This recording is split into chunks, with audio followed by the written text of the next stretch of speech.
Vamos lá, meus irmãos, vamos lá. Começando aqui nossa segunda aula de Teologia Sistemática 1, Bibliologia. Mais uma vez, graça e paz. Amém. Graça e paz. Graça e paz. Como é nosso costume, já oramos, já pedimos a bênção de Deus pela classe, pelos alunos, pelos professores. Como é costume, nossas aulas sempre são gravadas para que vocês possam utilizá-la depois e possamos também estar abençoando novas turmas em EAD com esse material, tá bom? Quero ler com os meus irmãos João, capítulo de número 17, versículo de número 17. Estamos estudando Teologia Sistemática 1, Bibliologia, Doutrina da Palavra de Deus. Nosso livro base é do Gruden. Temos também, vamos dedicar um tempo muito importante ao material também do Erickson, do Bancroft, do Langston e também do Hobbes. E dessa forma a gente vai estar buscando aprender sobre essas doutrinas tão importantes. Estou muito feliz, meus irmãos. Então vamos lá, meus irmãos, vamos ler? Vamos ler João 17, 7. João capítulo 17, versículo 7. Quero ler aqui um texto, quero contar uma ilustração e vamos mergulhar no material. Quem achou pode ler para nós.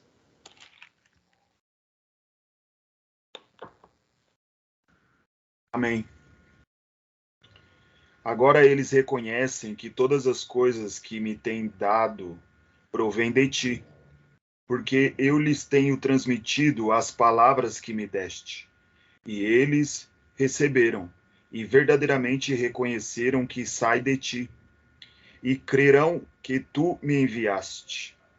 17. João 17, 7. Ah, não. Evangelho de João 17, 17. Se eu falei errado, me desculpa, João. Então vamos ler, João 17, 17. Eu acho que eu falei errado, né? João 17, 17. Evangelho de João 17, 17. Sim, vou ler. Isso. Pode ler. Santifica-os na verdade, a tua palavra é a verdade. Isso. Querido tio, é a sua essa versão? Sim, é a mesma versão. Alguém tem uma versão diferente? A minha é igual também. Deixa eu pegar aqui uma outra versão. Mas esse texto é maravilhoso. E eu peguei esse texto de propósito, porque como nós estamos estudando a palavra de Deus, eu falei, eu quero ler um texto que traga uma afirmação, uma das muitas afirmações, né? Santifica-os na verdade, a tua palavra é a verdade. A NVI, como a corrigida e atualizada, também são a mesma coisa. Santifica-os na verdade, a tua palavra é a verdade. João 17, 7. Ao estudar sobre bibliologia, a doutrina da palavra de Deus, nós acabamos sendo afirmados nessa profunda verdade, que a palavra de Deus é a verdade. Agora, olhem só as palavras de Jesus nesse versículo.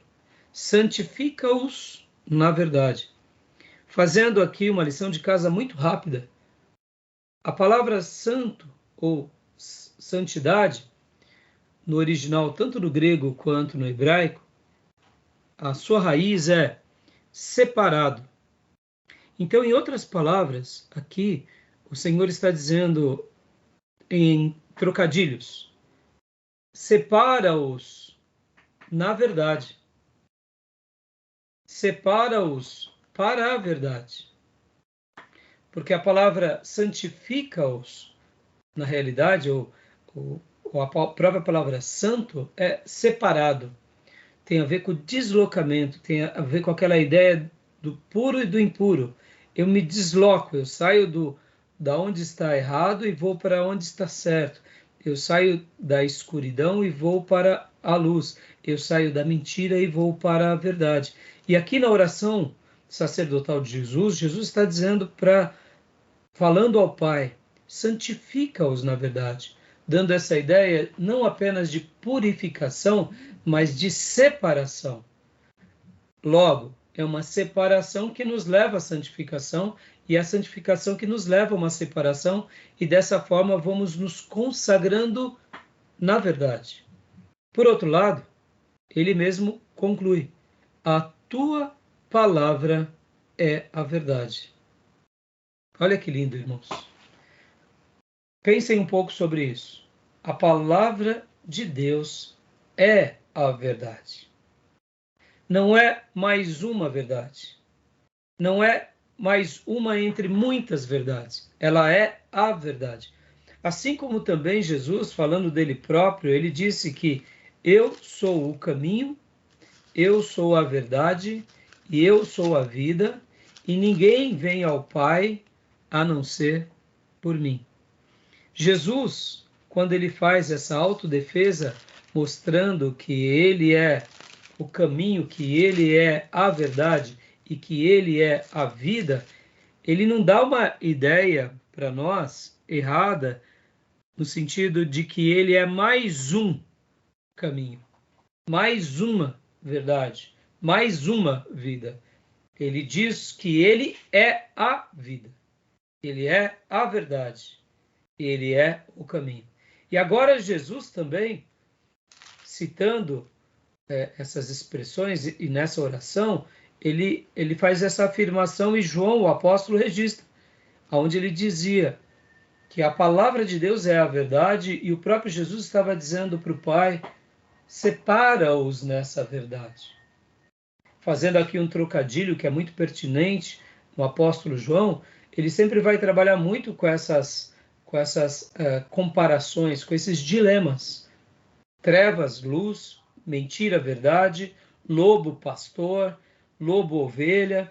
Então, é muito lindo essa expressão, e eu queria deixar essa leitura para vocês. Nós seguimos a Deus e nós temos a Bíblia como a grande palavra de Deus, e ela é a verdade, a única. Amém? E agora eu quero dar uma ilustração para vocês. Já ouviram falar da Polícia Montada do Canadá? Já contei algumas histórias nas aulas passadas. Eu aprendi sobre a Polícia Montada do Canadá. E o que você ouviu falar, Júlio? Eu só ouvi que tem no Canadá e nos Estados Unidos, né? Polícia Montada, mas... Eu aprendi com alguns irmãos, eles me contaram essa história, eu creio ser verídica, né? Que a Polícia Montada do Canadá tem um departamento que eles cuidam do dólar canadense. E quando uma pessoa passa para fazer parte desse setor, que é o setor de falsificação, eles primeiro têm todo aquele critério de aprovação bem seletivo, é uma seleção bem criteriosa. Quando a pessoa está aprovada e ela entra e começa a fazer parte agora desse departamento, uma das coisas que é pedido para esses novos soldados você não vai tocar em nenhuma nota do dólar canadense durante meses. Então você vai ter que trabalhar de carro, você vai ter que utilizar cartão, você vai fazer tudo. Mas você não vai tocar em nenhum tipo de nota, seja ela verdadeira ou seja ela falsa, porque você vai ficar estudando apenas a nota canadense. E um dos alunos chegou lá para os professores, depois de algumas semanas já estudando, e ele disse assim, mas o professor, por que nós temos que estudar a confecção da nota canadense, desde a primeira nota até a última nota? Por que a gente só estuda a nota verdadeira e não para de estudá-la, a folha, o tipo da folha, o relevo, os detalhes. Porque a gente fica estudando desde o começo do curso até o final, e vocês nos proíbem, por que a gente não estuda, então, as notas falsas, aquelas que são muito bem feitas, aquelas que têm uma boa aceitação e que passam como verdadeira? Aí o professor disse assim para ele, para esse aluno e para os demais da classe, falou o seguinte: é porque as notas falsas, elas sempre existirão. Sempre um falsificador vai criar uma melhor do que a outra. Outra hora vai criar uma piorzinha, mas sempre a proposta da falsificação é sempre se aprimorar, chegando mais perto da nota verdadeira. Logo, a quantidade de notas falsificadas são inúmeras. E para que a gente fique conhecendo e jamais seja enganado, basta nós conhecermos a nota verdadeira muito bem, porque o cheiro dela, o toque, o tato, o estilo da folha e todos os demais detalhes, quanto mais nós conhecermos a nota verdadeira, mais nós jamais seremos enganados com as notas falsas. O que vocês acharam dessa história, né? Interessante, não? Sim. Maravilhosa. Eu acredito que deve ser verdade isso. Eu acredito. Tem a ver com o que nós estamos lidando, né? Exatamente, Júnior. Ó, nós seguramos nas mãos a nota verdadeira. Quanto mais profundo e prolixo e quanto mais bereano nos tornarmos, mais nobres nos tornaremos sobre ela.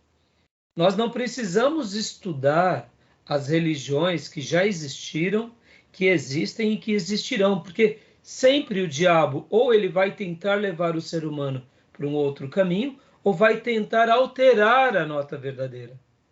No momento que a gente mergulha na nota verdadeira, nosso coração já está preparado para qualquer coisa que já existiu, que exista e que existirá. Amém, meus irmãos? Polícia Montada do Canadá. Foi onde eu aprendi essa história. Que a gente seja soldados da Polícia Montada de Jesus. Né? Com a nota verdadeira. Com a nota verdadeira. Tá bom, meus irmãos? Ok. Joia, vamos lá. Vivi, graça e paz mais uma vez, né? Caiu, né, irmã? Não sei o que aconteceu. Foi o notebook que estava travando, aí a minha filha precisou reiniciar. Ah, ótimo, tá bom. A caçulinha? Não, é a do meio, a Sabrina. Ah, tá. Que a gente orou por ela. Mas a caçulinha mexe também. Que a gente orou por ela agora, né? Isso. Tá bom, manda o meu abraço para ela. Bom, alguma pergunta, meus irmãos? Tudo bem até aí? Santifica-os na verdade, a tua palavra é a verdade. Ah, deixa eu dar mais um acréscimo aqui para vocês. Olha que coisa interessante, irmãos. Quando Jesus disse, né, eu sou o caminho, eu sou a verdade, eu sou a vida, pega lá a sua Bíblia, My Bible, Strong, vai lá para João 8:8, abre o grego de Strong e você vai ver uma curiosidade aqui. Deixa eu dar um acréscimo aqui para vocês. João 14:6, onde ele fala, né? Eu sou o caminho, a verdade e a vida. Ninguém vem ao Pai senão por mim.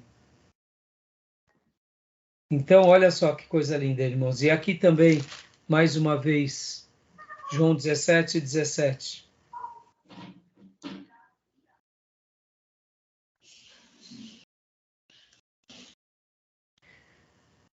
A tua palavra é a verdade. Geralmente, irmãos, quando nós conhecemos um pouco, né, as línguas originais, o nosso coração fica muito feliz com algumas coisas que a gente vai aprendendo, né, ao estudar a língua original. Você pode ver que na maioria das versões diz a verdade. Ou seja, tem um artigo definido aqui no próprio português. Assim como também quando os autores vão fazer essa transliteração do grego para o português, o caminho, vem naturalmente o artigo. Porque pensem assim, vamos supor que Jesus tivesse dito, lá em João 14:6, eu sou o caminho, eu sou verdade, eu sou vida. Vamos supor que estivesse assim no original. Logo, Jesus estava dizendo que ele era todos os caminhos, que ele seria todas as verdades e todos os tipos de vida. Mas ele, ao afirmar e fazer essa autoafirmação, no original nós encontramos essa correlação com o artigo definido. Ele fala, eu sou o caminho. Pode ver que no português o a, o o são também conhecidos como artigos definidos, no caso de uma construção de uma palavra ou de uma frase, como nós acabamos de ler. Então, aqui em João 17:17, que diz que a tua palavra é a verdade, não é verdade. Porque se a tua palavra é verdade, então poderia ser muita coisa, mas quando tem o artigo definido, dá, como o nome já diz, dá endereço, define algo. Especifica, né? Como? Especifica e não generaliza. Exatamente. E essa especificidade na língua original sempre vai estar no texto grego. Deus deixou assim de propósito. Quer ver um outro exemplo? Lembram daquela expressão do apóstolo Paulo? Nem a morte, nem a vida. Lembram disso?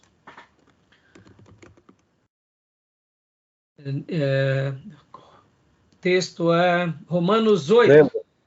38 Lembro, e né? 39. Vamos lá? Romanos 8, 38 e 39. Olha que legal. Quer ver? Vamos ler. Porque estou bem certo de que nem a morte, nem a vida, nem os anjos, nem os principados, nem as potestades, nem o porvir, nem os poderes, nem a altura, nem a profundidade, nem qualquer outra criatura poderá separar-nos do amor de Deus que está em Cristo Jesus, o nosso Senhor.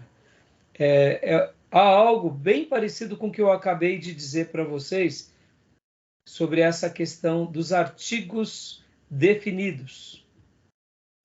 E podem ver que na maioria das versões está nem a morte, mas a NVI ela traduziu, na minha opinião, com mais precisão, porque olha só, pois estou convencido de que nem morte, nem vida, nem anjos, nem demônios, nem o presente, nem o futuro, nem qualquer poderes, nem altura, nem profundidade, nem qualquer outra coisa na criação será capaz de nos separar do amor de Deus que está em Cristo Jesus, nosso Senhor.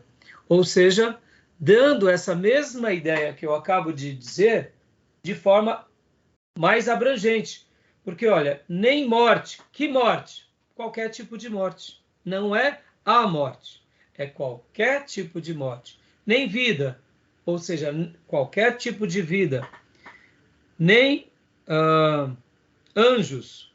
E nem demônios. Dando uma ideia, não é uma coisa específica. É absolutamente o nada. Nada nos separará do amor de Deus que está em Cristo Jesus. Tá bom? Deixo aqui para vocês. Fica aqui essa dica das línguas originais. Tá bom, meus irmãos? Graça e paz, pastor Johnny. Graça e paz, Maísa. Pastor Rai, irmãos, graça e paz. Já estão mais do que orados. Amém. Joia. Então vamos lá, meus irmãos. Vamos lá para a nossa... agora vamos estar passando aqui para vocês. Estarei passando aqui para vocês o quê? O slide da introdução do Gruden. Vocês viram que eu encaminhei para vocês muito material no WhatsApp de vocês, para vocês já irem se familiarizando. E vamos hoje mergulhar aqui na introdução do Gruden e já vamos começar no capítulo 1, que é, na parte 1, né, que é a palavra de Deus, tá bom? Tranquilo? Vamos lá, então? Os slides do livro do Wayne Grudem, Teologia Sistemática Completa e Exaustiva. Biblioteca Vida Nova de Recursos Pedagógicos para a Teologia Sistemática, de Wayne Grudem. Estrutura da obra, conteúdo, a introdução. Nós hoje estaremos agora, mais uma vez, trabalhando na introdução. Na aula passada, eu utilizei ferramentas e slides do professor Perim, e hoje a gente vai estar utilizando, e na maioria das aulas vamos estar utilizando tanto os materiais do Perim, mas principalmente do Grudem, tá bom? E de outros professores. Então, a obra dele é baseada nessa estrutura. A doutrina da palavra de Deus, bibliologia, a doutrina de Deus, teontologia, a doutrina do homem, antropologia, a doutrina de Cristo, cristologia, e do Espírito Santo, pneumatologia, a doutrina da aplicação da redenção. Essa parte é muito boa. Também a doutrina da igreja ou eclesiologia e a doutrina do futuro, que é a escatologia, tá bom? Pode ver que o livro dele é dividido em 7 capítulos, 7 partes, sendo que a doutrina de Cristo e do Espírito Santo estão juntas. Nós, aqui no seminário, vamos separar. Então, não há uma forma única de dividirmos essas partes. Não há. Alguns autores de teologia sistemática, quando falam sobre o Espírito Santo, colocam o Espírito Santo aqui junto com a doutrina da aplicação da redenção. Porque é pelo poder do Espírito Santo que compreendemos a obra da redenção, que entendemos melhor a pessoa de Jesus e que, de uma forma direta ou indireta, faz com que as doutrinas da redenção tenham muito mais sentido para a nossa vida, tá bom? Então, não há uma divisão melhor ou pior. Cada teólogo vai dividir segundo aquilo que ele acha mais pertinente, tá bom? Continuando aqui, introdução à teologia sistemática. Quais são, olha só, as bases da teologia sistemática? Na semana passada, ou melhor, na terça-feira, nós comentamos um pouco sobre o que era a teologia sistemática. Lembra? A teologia sistemática, ela deriva da onde mesmo, irmãos? Sua base é? Bíblia, palavra. Escrituras. Escrituras. Seria a teologia bíblica, né? Teologia bíblica. Mas há uma outra coisa. É a teologia bíblica sendo discutida onde? Hoje. Hoje. Ou na história. Então, é a teologia bíblica sendo lida no século III, teologia bíblica sendo debatida e argumentada no século V, é a teologia bíblica sendo questionada e refutada no século X, XI, XV, no século XX, século XXI, ou seja, quando essas discussões elas se tornam, então, a teologia bíblica nos nossos dias, e no passado também foi o presente deles, e no futuro um dia vai chegar, então é aí onde surge a ideia da teologia sistemática. Tudo bem até aí? Tranquilo? Joia? Ficou claro, né? Então, teologia sistemática, ela tem... Agora, é claro, irmãos, ó, teologia sistemática, ela vai ser debatida hoje, mas se eu sou um fundamentalista, se eu sou um ortodoxo, um reformado, eu vou para as escrituras. Se eu sou um liberal, eu vou para qualquer outra coisa. Então, não é porque é uma teologia sistemática que quer dizer que seja uma teologia sistemática bíblica. De repente, a referência daquela denominação seja os homens, seja o raciocínio, seja os dogmas. E para nós isso não representa algo relevante, tá bom? Tudo bem? Porque, de repente, você fala assim, pastor, eu ganhei um livro de 2.000 páginas de teologia sistemática, tá? Quando você vai ver, é filosofia, é antropologia, é sociologia, e aí tem religião também, e um pouquinho de Bíblia. Aí eu falo, tudo bem, pode servir como base para discussões teológicas, filosóficas, mas para nós não representa muito, porque nós acreditamos, como lemos em João 17:17, santifica-os na verdade. A tua palavra é a verdade. A tua palavra é a única verdade. Nós acreditamos nisso. Nós não temos nós não relativizamos a verdade.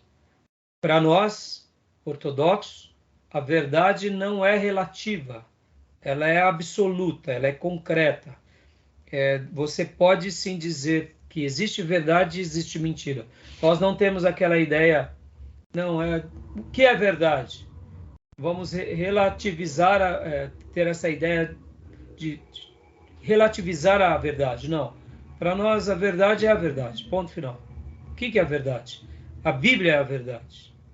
Existem coisas que são verdades e nós não questionamos. Tá bom, meus irmãos? Beleza? Querem comentar alguma coisa? Não? Não sei se vocês já ouviram sobre isso, mas creio que sim.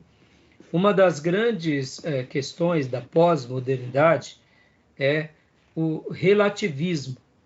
Ou seja, tudo é relativo, inclusive a verdade. O que é verdade para mim? Verdade para mim é uma coisa. O que é verdade para você? É outra coisa. O que é verdade para a religião tal? É uma coisa. E por isso que hoje, até quando nós vemos essa confusão generalizada no nosso país, mas não está na Constituinte? Está na Constituinte, mas fulano de tal interpreta assim. Subjetividade, né? Essa subjetividade é fruto da pós-modernidade. E é fruto dos interesses de quem quer interpretar assim, exatamente, da conveniência. Porque, irmão, se nós temos uma Constituinte, temos que segui-la. Se nós temos um livro de fé, de regra e de prática, podem ver, meus irmãos, é muito comum ouvirmos que a Bíblia é o nosso livro de regra, livro de fé e livro de prática. Essas são definições que nós devemos prestar bastante atenção, porque são conceitos. A Bíblia, a palavra de Deus, é o nosso livro de fé, ou seja, acreditamos nela de todo o coração. Ela é um livro de regras, ou seja, ela vai dar as regras, as diretrizes, as normas e a prática. Ela é de prática, porque eu irei praticá-la. É fé, é regra, mas ela é, sobretudo, prática. Tá bom? Um exemplo que eu te dar, um exemplo é o seguinte, que a gente usa muito no direito. Não existe uma pessoa grávida, não existe meia grávida. Ou é grávida ou não é. Exatamente. Beleza, Júnior, é isso aí. Objetivo. Alguém é meia grávida? Não existe. Exatamente. Parabéns. Obrigado pela analogia. Então, essa relativização, ela é diabólica, ela é satânica. E na hora que a gente passa a acreditar nisso, por isso que o nosso mundo hoje ele está tão, eu diria, tão fragmentado. Porque tudo é relativo. Família é relativa, a verdade é relativa, o amor é relativo, o perdão é relativo, a justiça é relativa. E aí, irmãos, vira essa bagunça. Entendeu? É como o Júnior falou, né? Meio grávido. Né? Meio grávido não existe, ou tal não tá. Amém? Vamos lá, voltando então aqui. Olha lá o nosso slide. Introdução à teologia sistemática. Nós temos então as bases bíblicas e temos o testemunho na história. Muito legal. Essa ideia é muito legal. Porque, olha, o que é a teologia sistemática? Nada mais é do que a teologia bíblica sendo debatida na história do cristianismo. Tudo bem? Introdução, perguntas normativas. O que é teologia sistemática? Por que os cristãos devem estudá-la? Como devemos estudá-la? Vamos lá, pastor Johnny, leia para nós, por favor. Leio sim. As pressuposições da teologia sistemática de Gruden. A Bíblia é verdadeira e é, na realidade, nosso único padrão absoluto da verdade. Amém, meus irmãos. Amém. Eu acredito nisso e, de fato, quero que vocês sejam... lá no tênis nós brincamos, né? Você vê, o tênis é um esporte diferente, não é popular no Brasil. Ele é mais popular na Argentina, um pouco popular na América, bastante popular na Europa e bastante popular no leste europeu. No tênis, nós costumamos dizer assim, você já foi picado pelo bichinho do tênis? Porque quem é picado, meus irmãos, não consegue parar mais. Você fica encantado, você não vê a hora de jogar, é uma coisa assim inacreditável. Eu confesso para vocês que quando lá no pregão, nós tínhamos um operador de pregão, o apelido dele era Nevada, porque ele era bem escurinho e o cabelo bem branquinho, um negro, né? Então o apelido dele era Nevada. E o Nevada, quando nós estávamos na lanchonete, no pregão tinha várias TVs, tinha lanchonete, e na lanchonete colocava muito em esporte. E quando estava passando um torneio de tênis, geralmente era só ele que pedia para colocar nos canais de tênis. Quando era futebol, ele não tinha vez para ele de jeito nenhum, o pessoal não deixava ele assistir. Mas quando estava tranquilo, então quando ele estava assistindo, eu lembro que o Neval falava assim, uau, olha que slice! Uau, vocês viram esse winner? E todo mundo ficava assim, olhando para a cara do outro, assim. E aí era um ou outro do pregão que curtia tênis. Eu me lembro bem, tinha um amigo nosso que morava aqui no Arujá, o Pânico. O nome do pregão, os amigos eram tudo assim, Pânico. O Pânico, e ele jogava tênis. Então era o Pânico, quando podia, estava ali, via. Ou o Nevada. O Nevada ficava falando, vocês viram esse drop shot? Meu Deus! Ele ficava assim, empolgado, ele ficava... Todo mundo olhava assim um para o outro e falava, o Nevada tá doidinho, doidinho. E o Nevada, ele era da congregação, mas na hora que falava do tênis, ele ficava assim, admirado. Bom, eu olhava assim e falava, pá, muito legal, mas não vejo graça nesse negócio, jogar a bolinha de um lado para o outro. Que coisa mais chata. Tá bom. Quando era um jogo, Nadal, Federer, Djokovic, isso daí, irmãos, lá para o ano 2000, né? 2000 e pouco, o pregão fechou em 2009. Então eu falava assim, legal. Até o dia que eu peguei pela primeira vez a bolinha e uma raquete e dei uma batida. Na hora que eu dei a batida, irmãos, eu falei, meu Deus, como é difícil colocar a bolinha do outro lado. Porque você joga a bolinha em qualquer lugar, menos do outro lado. Então, quando você pega e bate na bolinha e ela vai a 50, 100 metros longe da onde era para cair, você fala, pelo amor de Deus, isso aqui é muito difícil. Aí você vai fazer dois, você fala, meu Deus, é uma raquete desse, é uma raquete enorme, como eu não acerto esse negócio? Pelo amor de Deus. Na minha infância eu jogava taco, né? Foi mais fácil jogar taco. E aí, irmãos, quando você começa a jogar tênis e você pega o gosto, lá no clube nós falamos, você já foi, fulano foi picado pelo bichinho, porque não quer sair da quadra, fica fominha, é um negócio assim, quer assistir jogo de tênis, e é uma loucura. Então, irmãos, por que eu estou fazendo essa ilustração? Eu quero que vocês sejam picados pelo bichinho, se a gente pudesse assim dizer, da teologia ortodoxa, entendeu? Da teologia reformada, que ama a Bíblia loucamente, entendeu?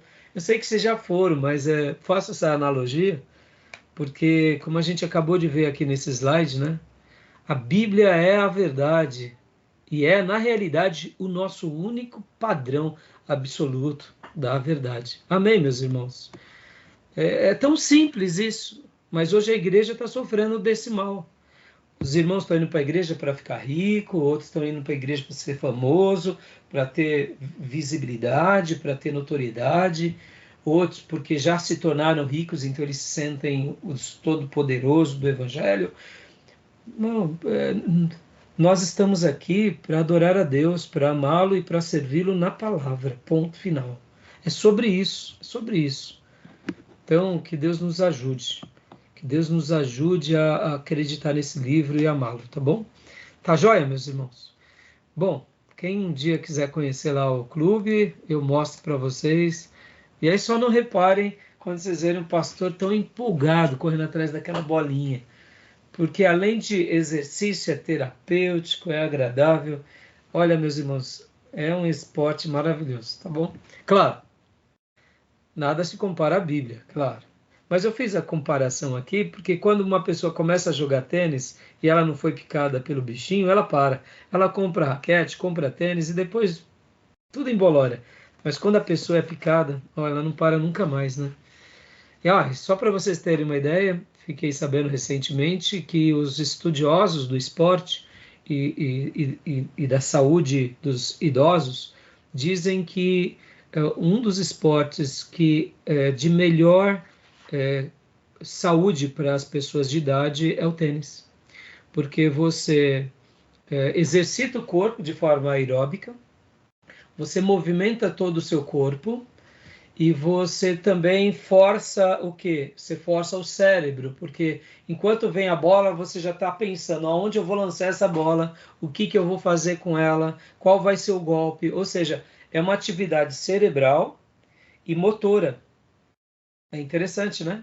E podem ver que mesmo uma pessoa que é destro, ou mesmo canhoto, ele acaba movimentando os dois braços, as pernas, porque ele tem que fazer pisadas corretas. Olha, irmãos, é um jogo de muito detalhe, tá bom? Quem quiser conhecer, a gente no intervalo fala mais sobre isso, tá joia? Vamos lá. Ó, o Júnior já tá bocejando, ele não gosta pelo jeito não, o negócio dele é futebol. Vamos lá, né, Júnior? Júnior, eu sei que gosta de futebol. 2, leia para nós, pastor Johnny. Joia, vamos lá. O Deus sobre quem fala a Bíblia existe e é quem a Bíblia diz ser, o Criador do céu e da terra e de tudo que neles há. Aleluia. Vocês acreditam nisso, meus irmãos? Amém. Creio. Querem fazer algum comentário sobre isso? Nós seguramos nas mãos o livro do Criador de todas as coisas, do céu, da terra e de tudo o que existe. E ele criou esse livro como um presente dele para nós. Por isso que ela é a verdade. Continuando. O que é a teologia sistemática? A gente já viu alguma dessas frases. Então pode ler para nós, pastor Johnny, por favor. Teologia sistemática é qualquer estudo que responda à pergunta: o que a Bíblia, como um todo, nos ensina hoje acerca de qualquer tópico? Isso. A gente já viu essa frase na aula passada, né? O que a Bíblia, como um todo, nos ensina hoje acerca de qualquer tópico. Quando a gente está fazendo essa resposta, fazendo essa pergunta, a gente está já discutindo sobre teologia sistemática. As diferenças entre teologia sistemática e teologia desorganizada. Pode ler para nós, pastor? Teologia sistemática busca a organização dos estudos da palavra de Deus a partir de tópicos ou assuntos. E a teologia desorganizada busca o estudo da palavra de Deus a partir de problemas surgidos aleatoriamente. Então, aqui até o nome, né, teologia desorganizada, não façam uma leitura de que é uma bagunça. É porque seria teologias espontâneas, seria uma tradução melhor. Teologias não organizadas, porque desorganizada para nós já remete àquela ideia do quarto e da cozinha desorganizada, né? Então, seria mais dentro dessa espontaneidade, seria dentro desses acontecimentos aleatórios. Já na teologia sistemática, nós lembramos muito daquilo que é o método, que é ser metódico, que é ser criterioso, que é ser ordeiro, né? Tá bom? Então, a teologia sistemática busca essa organização. E a desorganizada é de forma aleatória, tá bom? Continuando. As vantagens da teologia sistemática. Pode ler para nós, pastor Johnny, por favor. Ela trata tópicos bíblicos de modo cuidadosamente organizado, a fim de garantir que todos os tópicos importantes recebam completa consideração. Ela trata os tópicos em muito mais detalhes, dando assim a completa compreensão do que a Bíblia, no seu todo, fala sobre determinado assunto. Tá bom? Alguma dúvida até aqui, meus irmãos? Perfeito, tá tranquilo. Cuidadosamente organizada, e ela trata desses tópicos também buscando o seu todo, ou seja, não é porque ela é bem organizada que ela é simplista. Ela é bem organizada e também profunda, mas tendo olhos para tudo, tá bom? Agora vamos lá, deixa eu pedir para a irmã Maísa. Pode ler para nós, Maísa? Por gentileza? Pastor, as vantagens da teologia sistemática. O estudo formal da teologia sistemática tornará possível formular os resumos dos ensinos bíblicos com muito mais exatidão em cooperação com o que os cristãos normalmente conseguem sem tal pesquisa. Uma boa análise teológica deve encontrar e tratar com justiça todas as passagens bíblicas relevantes, a cada tópico em particular, e não apenas parte ou... Não consigo ler mais, pastor. Ou pequeno número de passagens relevantes. Deixa eu dar até fazer uma citação aqui para vocês, né, sobre essa questão. Na teologia sistemática, nós buscamos esse critério, essa exatidão, e também buscando essa relevância. Olha que interessante, irmãos. Quando eu afirmo que a palavra de Deus é a verdade, e quando nós fazemos outras afirmações que na palavra de Deus nós temos a revelação de Deus, nós estamos dizendo o seguinte, que o que contém aqui é sagrado. Mas nós também não podemos dizer que tudo de Deus está aqui. Por quê? Por exemplo, se nós temos a Deus como um ser eterno, criador de todas as coisas, e nós temos a Bíblia como algo que acontece na história, no momento em que eu igualo Deus à Bíblia, eu coloco Deus de uma forma menor do que ele de fato é. Logo, a palavra de Deus nos revela esse Deus criador que é eterno. Logo, Deus é muito maior do que a sua palavra. No entanto, para que nós pudéssemos conhecê-lo, ele nos deu uma palavra que, por meio dela, tudo aquilo que precisarmos, nós receberemos por meio dessa palavra para conhecermos a ele. Então, é muito interessante que quando a gente vai para essa exatidão, a gente vai para a exatidão do que ele revelou. No entanto, a gente vai buscar todas as relevâncias sobre esses assuntos, tendo respostas de algumas coisas e não tendo respostas de outras, como eu acabo de dizer. No momento que eu falo que a palavra de Deus contém Deus, mas que Deus é muito mais do que a sua palavra, eu não estou fazendo nenhuma contradição, mas eu estou dando uma clareza mais relevante de assuntos que a própria Bíblia nos mostra. Uma outra questão aqui, fugindo agora da pessoa de Deus e indo para o universo e para a criação. Nós sabemos que Deus criou o ser humano. E nós sabemos que ele criou todas as coisas. E nós sabemos hoje, principalmente hoje, que o universo ele é imenso. E ele é maior do que a gente possa imaginar. A pergunta que eu faço é: existe seres vivos em outros planetas? O que vocês acham? Não. Eita, pastor, agora o pastor viajou na maionese. Não Eu quis- acho que não. Acho que não. Quem acha que sim? Quem acha que sim? Pode falar, gente. Tenha medo, não. Olha, se na nossa... Diz que a gente está sendo observados. Não, dizem. Né? Por Deus. Eu, particularmente, não acredito. Eu também, irmãos, tenho dificuldade de acreditar. Mas dá para a gente fazer uma afirmação sobre essa questão? Que existe ou que não existe? Acredito que não. Para a gente fazer uma afirmação, só se a Bíblia nos dissesse algo sobre esse tema, concorda? Exato. A Bíblia nos diz algo sobre esse tema, ela vai dizer no Salmo 19, os céus declaram a glória de Deus e o firmamento proclama a obra das suas mãos. Ou seja, está aberto.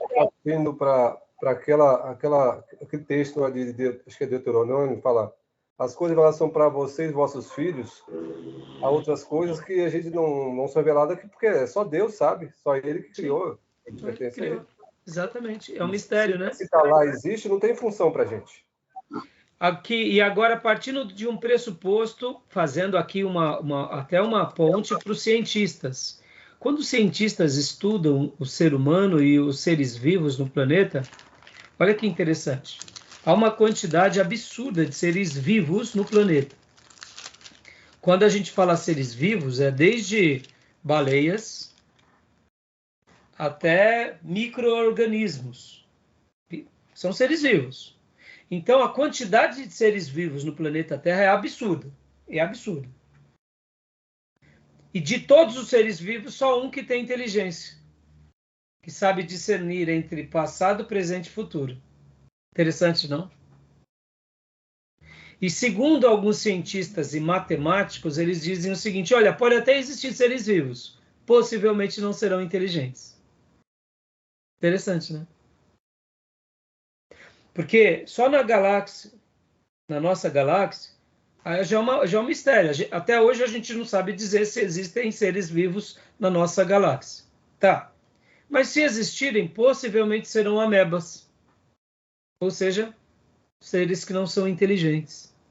Eles até indagam os cientistas. Será que tem vida inteligente fora da Terra? Exatamente. Vida inteligente. Essa é a questão.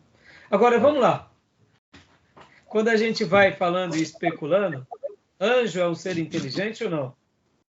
Arcanjo, querubim, os 4 seres viventes, os 24 anciãos, ou seja, Sim. O reino espiritual há seres inteligentes. Sim. Ah, mas é espírito, pastor. Tudo bem, mas não deixa de ser a criação do Criador. Agora, olha só, o que o Júnior disse é Deuteronômio 29. As coisas encobertas pertencem ao Senhor, o nosso Deus, mas as reveladas pertencem a nós e aos nossos filhos, para sempre, para que sigamos todas as palavras desta lei. Aleluia. Então, quer dizer, tem coisas, irmãos, que a Bíblia vai revelar e tem coisas que ela não vai revelar. E se ela não revelou, nós não podemos afirmar o que ela não afirma. Nós deixamos aberto. Por isso que eu fiz aqui essa pergunta. Há seres inteligentes? Há seres vivos? Uns vão dizer que sim. Adão tinha umbigo. Dizem que uma igreja, Júnior, se dividiu por causa do umbigo de Adão. A turma do umbigo de Adão é a turma que não cria no umbigo. Oh, meu Deus. Ou seja, quem quer dividir, divide mesmo, né, irmão? Pode ser até uma coisa esdrúxula. Não, irmão, Adão tinha umbigo. Não tinha, dividiu a igreja. Na verdade, já estava dividido, né, irmão? Só precisava de um motivo. Ou melhor, de um não motivo. Porque dividir por causa disso, meus irmãos. Pelo amor de Deus. Né? Ai. Mas voltando, irmãos, então, né, aqui, né, essa questão que a gente acabou de ver sobre a exatidão e sobre essas coisas relevantes. A gente vai ver isso na teologia, porque de uma forma clara e evidente, o estudo formal da teologia sistemática tornará possível formular os resultados dos ensinos bíblicos com mais exatidão. E uma boa análise teológica deve encontrar e tratar com justiça todas as passagens bíblicas relevantes. Olha só, irmãos, dentro desse contexto, né? Vamos fazer aqui uma crítica também a nós. Na Bíblia tem denominação? Pastor, agora complicou, hein? Então, o senhor... E, pastor, que denominação é o senhor? Eu sou batista. Batista Nacional Independente, mas sou batista. Batista Nacional. E agora? Agora complicou. Na Bíblia não tem, então por que o senhor é? Tá entendendo? Olha aí, ó. Os de Apolo, os de Pedro, os de Paulo. Né? Então, por isso que aqui, as passagens bíblicas, a gente vê mais exatidão para chegar num consenso, e a gente faz uma análise teológica para tratar com justiça passagens bíblicas relevantes. Ou seja, o que existia no Novo Testamento era a Igreja de Jesus. Ponto. Agora, olha só que interessante. Dá para nós jogarmos fora as placas e dá para nós dizermos que todo mundo agora é a Igreja de Jesus?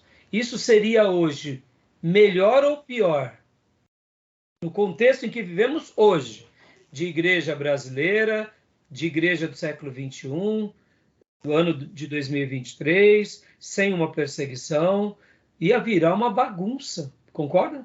Iam nos misturar com os falsos profetas, os mais, eu diria, os mais persuasivos iam enganar os menos persuasivos, iam tomar proveito nessa situação. Então, o que nós entendemos?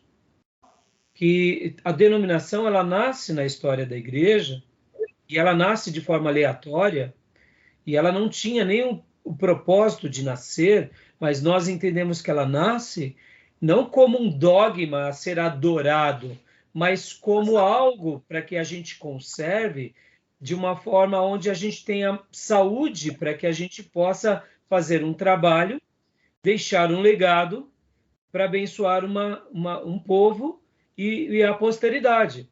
Então, a denominação, ela nasce na história da igreja como algo útil, como uma boa tradição. Mas ela não é um dogma. Ela não é uma doutrina. A igreja local é uma doutrina.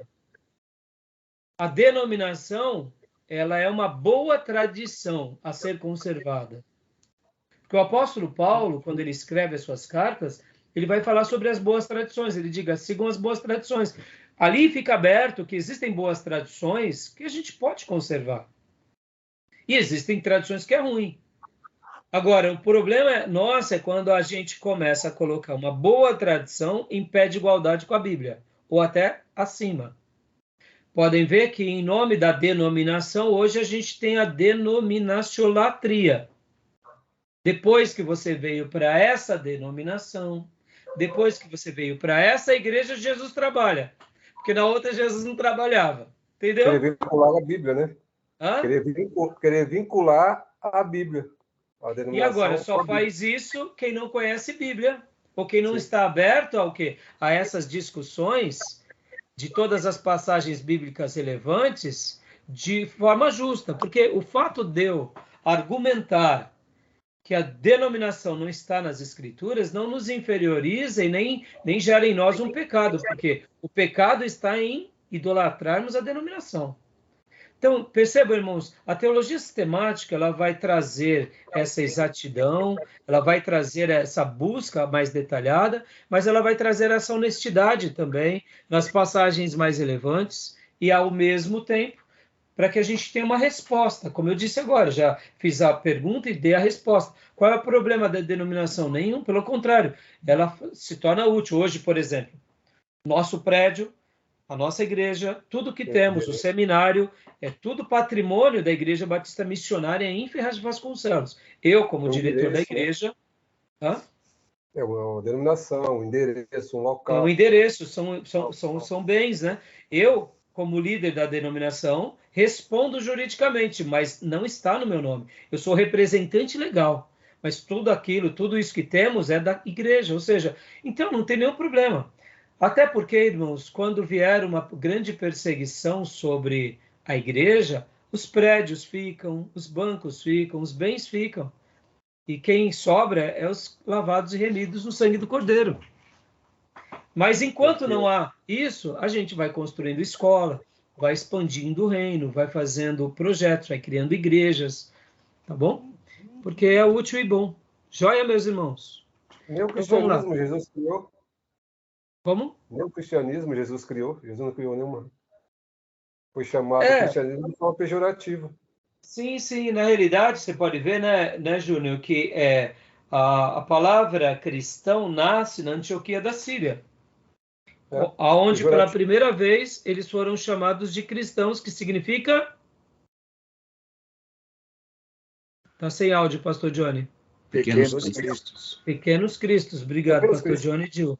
Ou seja, cristão significa... Antes disso, eram aqueles do caminho.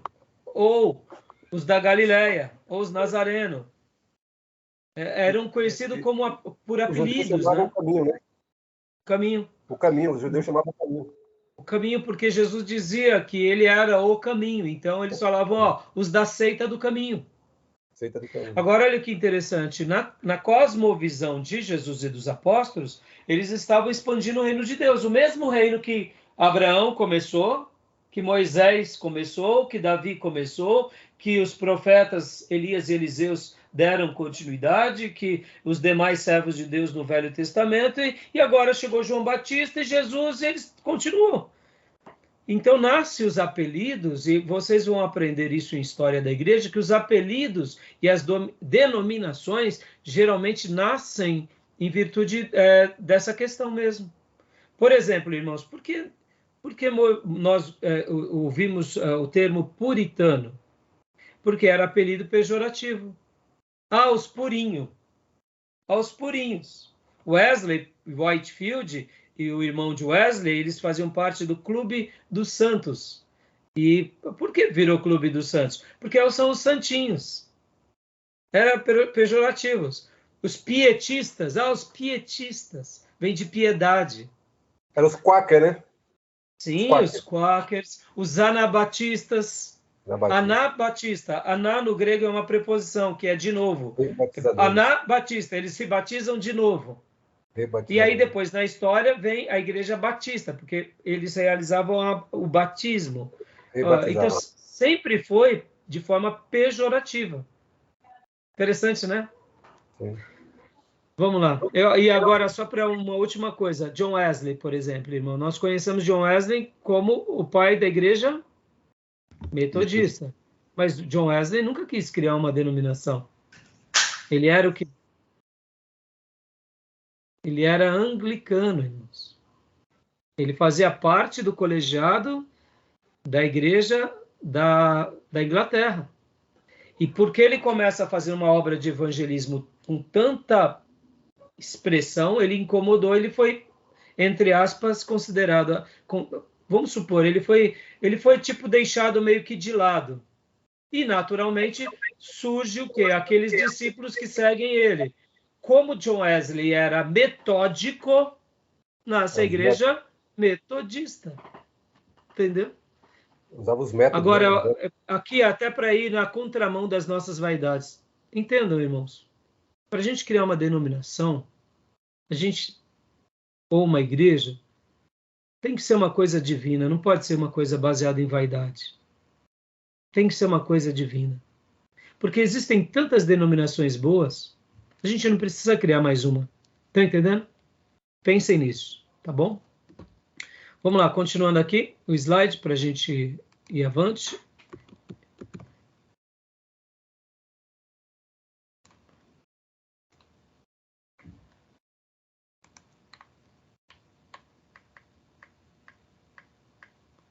Implicações da definição. Olha lá. Ou seja, a gente fez aqui várias abordagens, né? E agora vamos para implicações da definição. A teologia sistemática envolve o trabalho de compilação, é a primeira etapa, entendimento, a segunda etapa, sistematização, a terceira etapa. Então, a gente pega vários assuntos, vai compilando, unindo, depois vamos tentando entender e depois sistematizamos. Por isso que ela passa por esse processo, tá bom? Tudo bem até aí? Alguma dúvida? Alguma pergunta? Tranquilo? Várias disciplinas paralelas à sistemática ou à teologia sistemática. Olha que interessante, irmãos. A teologia sistemática, ela está fundamentada em cima da teologia bíblica. Mas, ao mesmo tempo, a gente olha para a história.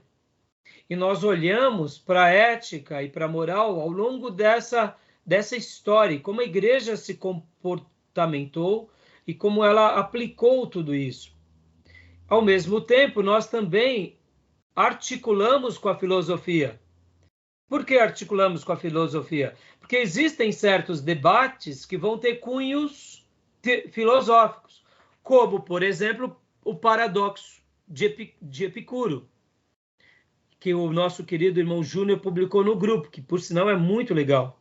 E podem ver que a resposta do trilema de Epicuro ele foi dado por Agostinho de Hipona, Tomás de Aquino e C.S. Lewis, entre outros, sendo que criamos uma resposta a essas mentes.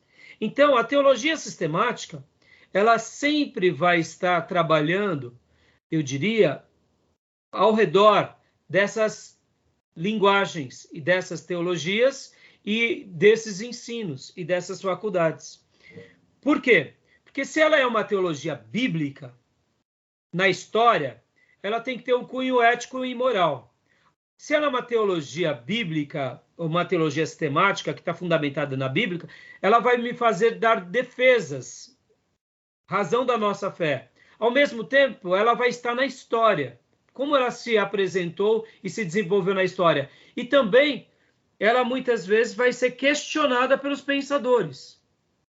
Ora, o questionamento ilegítimo, maligno, e muitas vezes, irmãos, é um questionamento legítimo. Por exemplo, como foi o caso do paradoxo dos epicureus, o de Epicuro. No caso, por exemplo, ali nasce de uma dúvida legítima. Irmãos, nós não podemos pensar que quem tem dúvida faz um serviço a Satanás. A dúvida, muitas vezes, faz parte da teologia, como faz parte do discipulado, como faz parte do nosso aprendizado, tá bom, meus irmãos? Uma coisa é eu ser esclarecido e continuar tentando negar o esclarecimento. E outra coisa é ter uma dúvida legítima diante das minhas crises, diante das indagações e diante dos problemas. Tá bom? Lembram que na introdução ao Antigo Testamento e na introdução ao Novo Testamento nós tínhamos história, teologia histórica, tínhamos teologia bíblica, tínhamos história do Velho Testamento, tínhamos geografia, tínhamos arqueologia, tínhamos hermenêutica, ou seja, cada matéria ela vai estar envolvida com outras matérias ao redor. Isso faz parte. E a teologia sistemática, essas várias disciplinas estão paralelas a ela. Mas lembrando que a fundamentação da teologia sistemática ortodoxa é a teologia bíblica, e disso nós não abrimos mão. Podem ver que os teólogos católicos, irmãos, eles têm a teologia sistemática, eu diria, um pouco mais alinhado aqui para a nossa direita, porque está em cima da teologia bíblica e da filosofia católica, da filosofia. Então, nós não pensamos assim. Nós pensamos dessa forma, tá bom? Tudo bem até aí, meus irmãos? Tudo jóia? Alguma pergunta? Tudo sim. Ficou claro? Ok. Perfeito? Joinha? Querem fazer alguma pergunta? Deu para entender, irmãos? Deu para entender essa base? Sim, sim. Vamos supor, aqui, os liberais, eles estão aonde? Em cima da teologia bíblica? Não, eles estão mais em cima da teologia filosófica. Ou quem sabe, em cima mais da ética, daquilo que eles enxergam que é correto para aqueles dias. Então, é por isso que eu digo que cada corrente vai ter as suas vertentes, tá bom? Questão de protagonismo aí, né? Oi? Questão de protagonismo dessas disciplinas. Uma se está protagonizada mais, os liberais, mais na filosofia. Teologia é coisa mínima. Exatamente. Muitas vezes também vão ter liberais, Júnior, que vão estar em cima da teologia histórica. Como assim? O que importa para nós é isso hoje. No passado foi aquilo porque eles eram do passado. A gente não está no passado, então estamos resolvidos. E a Bíblia? A Bíblia a gente usa. Só para a gente concluir aqui esse vídeo, irmãos, eu estava ouvindo uma palestra de liderança do Dr. Russell Shedd, se eu não me engano, foi de liderança. Irmãos, muitas coisas que eu ensino para vocês, eu vou repassando, eu nem lembro direito as fontes, tá? Eu não sou que nem o Ribeiro, um gênio, eu queria que Deus tocasse nesses neurônios, mas não tocou. Ainda não, mas tem orado. Mas eu lembro que a citação é, sim, do doutor pastor Russell Shedd. Ele fala que na igreja, que ou o genro dele e a filha, ou o filho e a nora. Eu sei que é parentes dele que moram na Alemanha. Lá na igreja da Alemanha, eles tiveram que colocar no estatuto da igreja que o pastor da igreja tem que ser crente. É de rir, né? A que ponto chegamos, É né? de rir, né? É se rir. Porque o que acontece? Naquela igreja, muitas vezes entrava um pastor que era um teólogo. Não é de admirar, não. Ele é um bom teólogo, é um historiador, é ético, Sim. é isso, é aquilo, Acadêmico. mas não é crente. Entendeu? Verdade, verdade. Tiveram que colocar isso no estatuto, gente. Convertido, Isso. senão. Tem que Pois ser é. crente, convertido, que dá bom testemunho, que crê na Bíblia, Olha só, meu Deus, irmãos. Eu acho que Calvino e Lutero ficam tremendo no caixão lá, as ossadas deles. Pelo amor de Deus. Né? Mas É isso. Fica. Tá bom, meus irmãos. Então, joia? Vamos para o nosso intervalo? Fechado. 5 minutos eu chamo vocês de novo. Tá bom? Então, até já.